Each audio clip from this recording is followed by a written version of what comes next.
Hey guys, I'm the Cyborg Sheep, and welcome to the Weekend Post. In this episode, we are going to be doing a teardown. The teardown of which will be on this vintage. Now, don't quote me on that. I don't quite know if this is considered vintage yet. However, a vintage Dell laptop.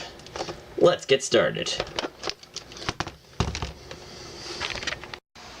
Alright, so let's start taking out some screws. While I do so, I'll talk about this thing. So let's see here, where should I start? I guess let's start right here, let's start right here.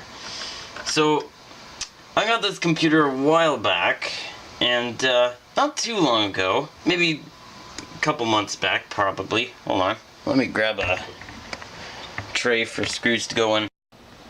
Aha! There we go. Perfect. Something what for putting the screws in so you don't lose them.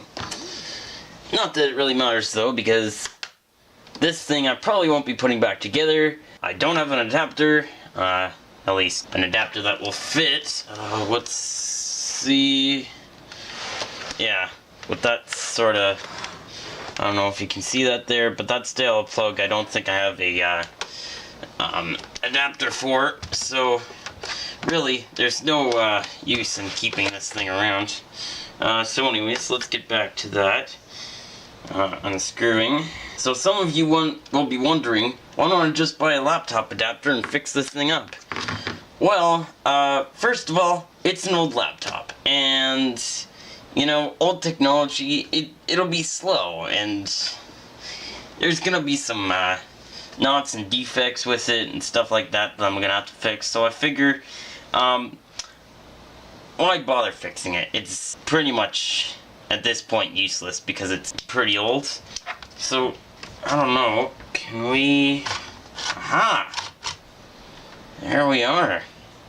Well, there's our first module, and it almost looks like this is the hard drive. I was expecting that the hard drive was somewhere more inside the laptop, but so that's neat. This will definitely be have something useful in it. So I'll just put that aside now. Do you come out? No, you don't. Okay, so I guess let's start taking out more screws. However, the one redeeming feature of this laptop is, I thought this didn't have this. Now, I don't know if you can see there. Whoops. Look on the viewfinder. Or the camera. Nope, can't see it. But anyways, it says Dell battery module, rechargeable lithium-ion battery. Now, lithium-ion batteries, pretty useful. I might consider building something with those. However, let's continue on. In addition to those batteries, there's a few other valuable components that I know that are in there. At least 2 motors, which I'll definitely try and take apart. Now, here are the RAM modules. So, if I'm correct, how you take these out, I'm not sure yet. This might be a Wi-Fi module, I'm not sure though, because it looks like it has the 2 antenna connectors right there. Let's see, back to these RAM modules. Oh, there we are. And there we go. Now these could be probably sold online for, I don't know, like spare parts or something. And boop, there we go. There's the other one. Okay. Now, let's see here. I guess, let's start taking out these smaller ones.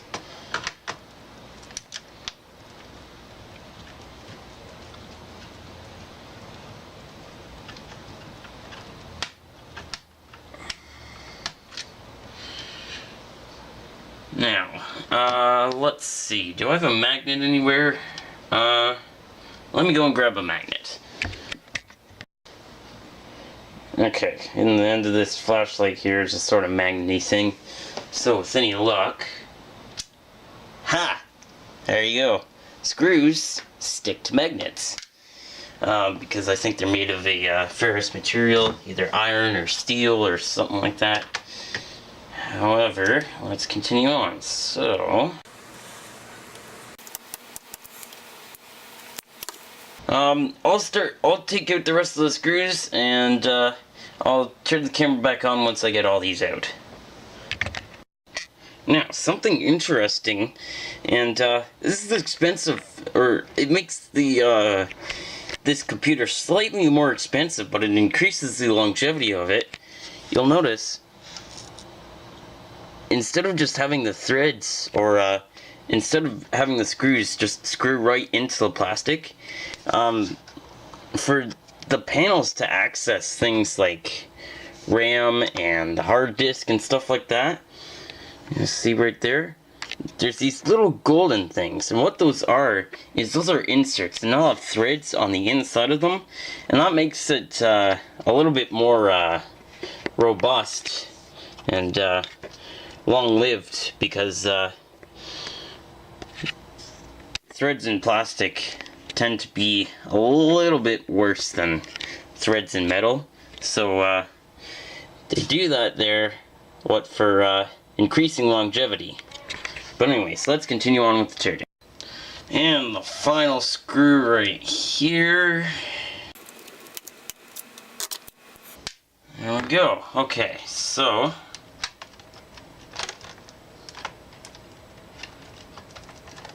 in theory, I should now be able to take things off. However, it doesn't seem to be going that way. Now, there's one right here.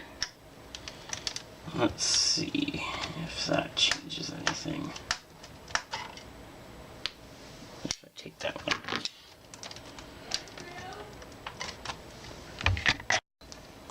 Okay, anyways, getting back to what I was doing, I think there maybe is a couple of screws back here that I missed. I didn't take these out because I thought they weren't holding the case on, but it's possible that they were. So let's just take these out now. There's that one.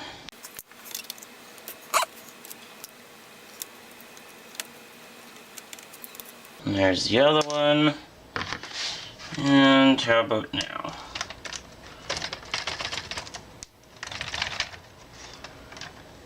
No.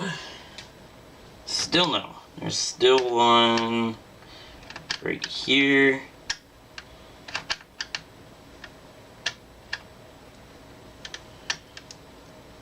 Oh, that one isn't coming out too easy.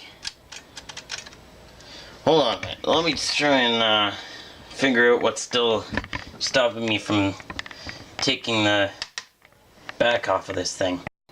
So anyways, as I was working on this, and so I was pulling away on this, and I just couldn't get this bottom half taken out. Now, I don't know if you can see down there.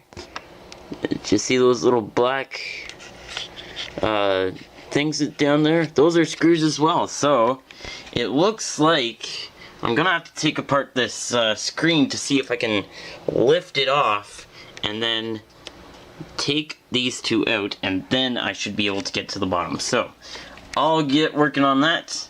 I guess we're taking a look inside the LCD first. So anyways, here's the last screw right here for the LCD. Oh, don't lose it. Okay, there we are. Okay. Now, this probably snaps open, so, or snaps closed, so.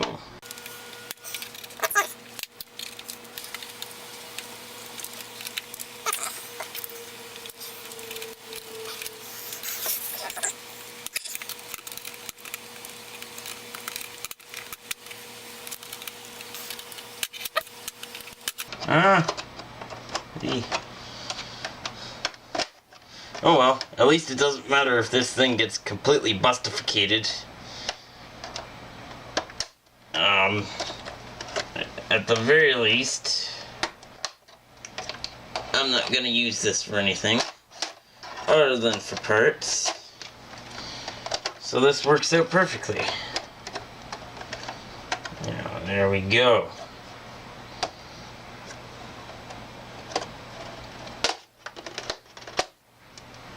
Okay, and this is the front bezel.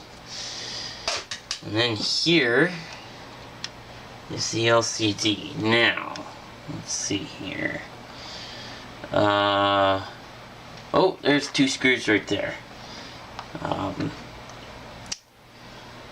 Now, let's just see here if there's any possibility.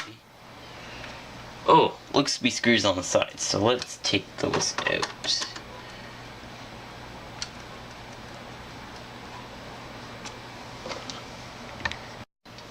And here's the last screw for the LCD, right here. And this should then just slide out. I already see it sliding out, so there we go. Oh man, flat flex cables for days. Don't touch, it says. Okay. I'll stay aware of that. Let's see here now. If I just get in here with a screwdriver and open these up.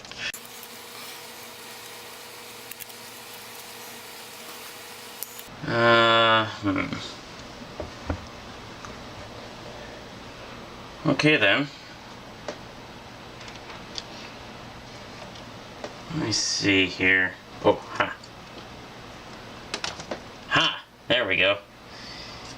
Just gotta pull in the right spots. Oh, don't lose that. Okay, and it looks to be as though there's another cable right there going down into the laptop, so I'll leave the screen for now. Let's take these out. I'm curious what it's telling me not to touch. Of course, I guess it doesn't matter what I break because I'm not gonna put this thing back together. As I was saying, oh, these screws are really tighten in there.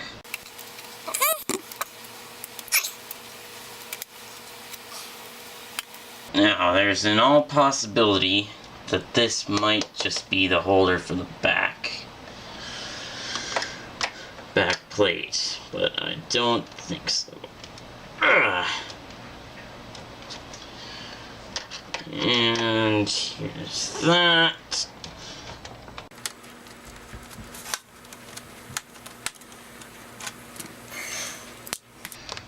Okay, and what does that get us? Still doesn't want to go. What is holding you in? Oh well, I mean, tell you what. Also, no, there isn't. Let's see. No. Okay, I was gonna say, is there any markings of what kind of plastic it is? Ugh. Oh.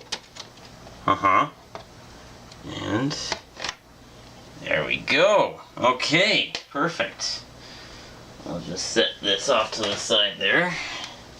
Now we can get at these screws right here that I was talking about.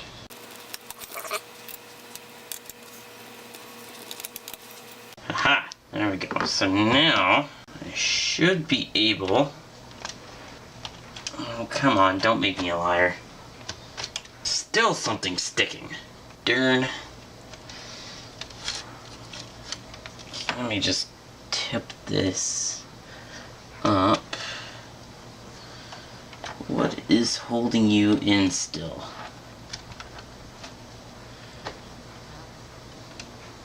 It can't be snaps because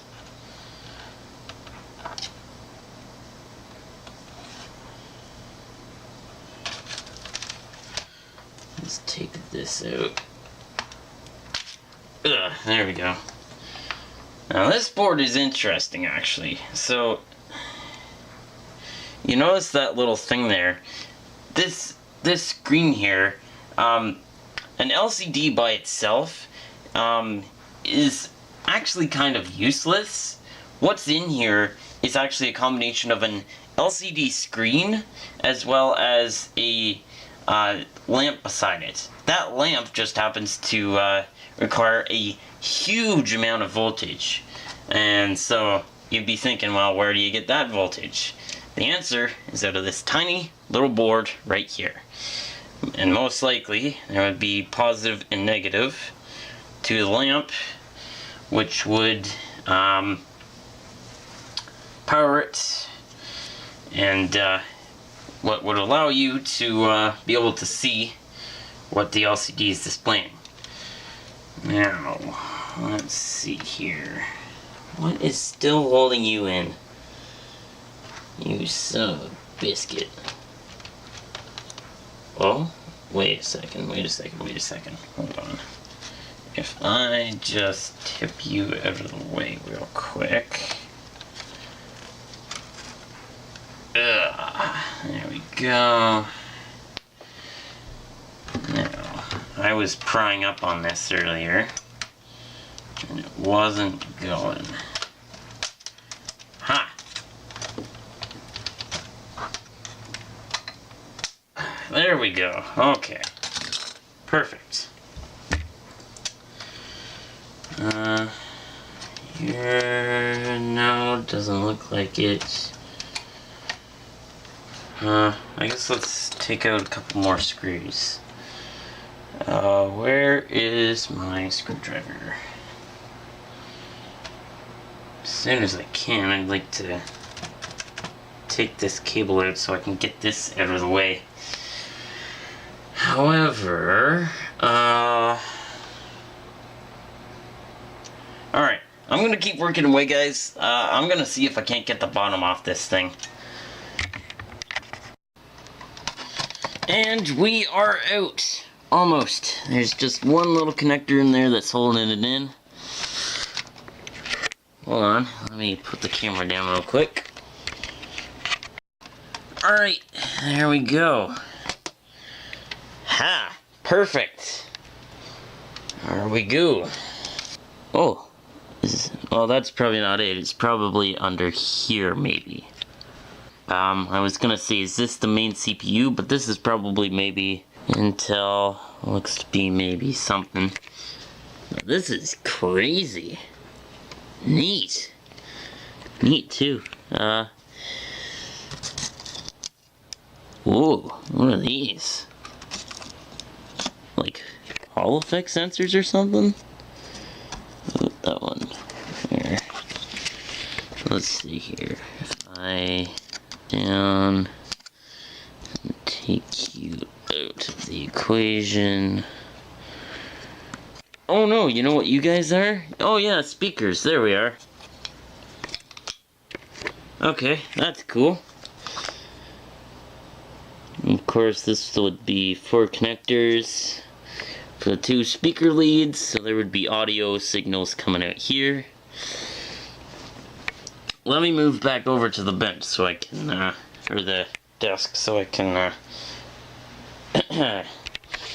keep working on this. So, looking at this, the last component I want to get out of here is this right here. This is the CD drive, and most likely, along with this guy right here, which I hopefully can get out, this will be the hard drive, and this will be the disk drive. Both of which will have motors for a project which I will be working on in the near future. So, let's just start taking out some screws around it and see what I can come up with. So, how about this right here? Oh, and also, I just found this. If you would focus, please. Focus. Hold on. Let me see if I can't focus that in, and I'll take a picture of it. So, in this picture here is what you can see what I was trying to focus in. In between the brackets, it says PC plus ABS. And what that is basically the kind of plastic that this is. There's not just one type of plastic. There's actually multiple types of plastic, and this is actually a really good kind of plastic. It's very, very impact resistant, as well as fairly heat resistant. Alright, so I went and took my screwdriver and pushed it, and there you go. Here it is, out of the system. So there we go. There's that. It says 5 volts. I guess for the system input. I'll consider taking these apart later. However, now something interesting about this, it warns us of Class 1 laser product. Now, of course, some of you will know that DVDs, or I don't know, CDs, or basically any disc that uses this sort of disk drive thing, uses a laser to pick up the information, or inversely, write information to the disk. But Class 1 laser is not the most powerful. Class 3 is generally your most powerful, but most dangerous. Anyways, guys, I'm gonna wrap this episode up right here. Hope you dudes enjoyed coming down and taking a look at a teardown. This was really cool and very interesting to take apart. I'm not done yet. Off camera, I'll take a look at the other parts, and maybe in the next video I'll talk about what I found taking the rest of this apart. However, I think this video is getting too long, so I'll talk about this more in the next video. See you dudes later. Now, before I end off, dudes, there's a couple of things I want to do before I stop recording. I want to see if I can't get the 3 motors that I salvaged out of the computer working again. The first and easiest one will be this one. So, let me get some stuff. Let me see if I can't start putting this thing together. Alright, so, if I simply cut off this old connector, take off this protective heat shrink, and I strip the black and the red like so. So once that's done, you should have a red and a black wire stripped, and then what you want to do is just hook up 2 alligator leads, one to the red, and actually I'll use green for black, and one to the red terminal, just like that. And then what you want to do is you want to hook up these wires to any 12-volt power supply. As long as it's good for 1 amp, things should work out. So if I hook up this to the center terminal, and I hook up this to a hot terminal, like so, or one that has 12 volts on it, just like that. And then I plug it in. Please no explosions. Ha! Da da da da! Success! Check that out. That's a pretty nice airflow too. And it's relatively silent too. Sweet. Alright, that's the first motor. Let's move on to the second one. Alright, for the second motor, this was a little bit harder. In fact, it's so hard that it's actually impossible. In order to control this motor, you need a special control circuit. This motor actually has a control circuit integrated, but for the purposes that I wanted to use this for, this control circuit that it currently has wouldn't work. What I need to do is get the top off of this, and to be able to access the electromagnets in here, which make it spin. By accessing the electromagnets, I can hook up the wires to a external control circuit and control this thing without ever having to touch this IC right here. Now, I pulled every trick in the book. I tried to drill this out. You can see the apprentice mark right here, as some people would call it. I tried getting this PCB off, as you can see, all that nastiness right there. In fact, I think I have a piece of it right here that ripped off. I just can't get this top off. So I'm going to consider this motor impossible to reuse, at least until further notice, because there's no way to access the electromagnets.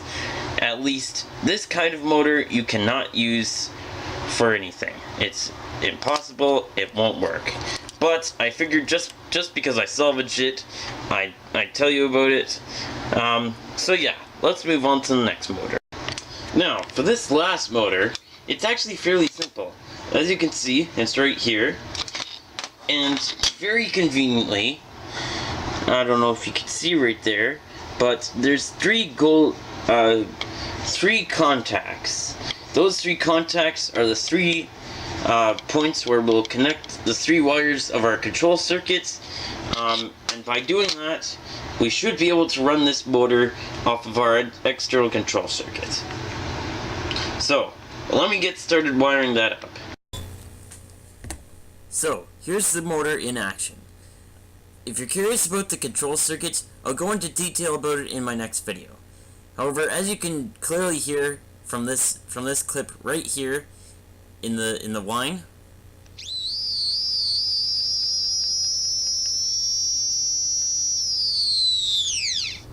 that the circuit is running just perfectly.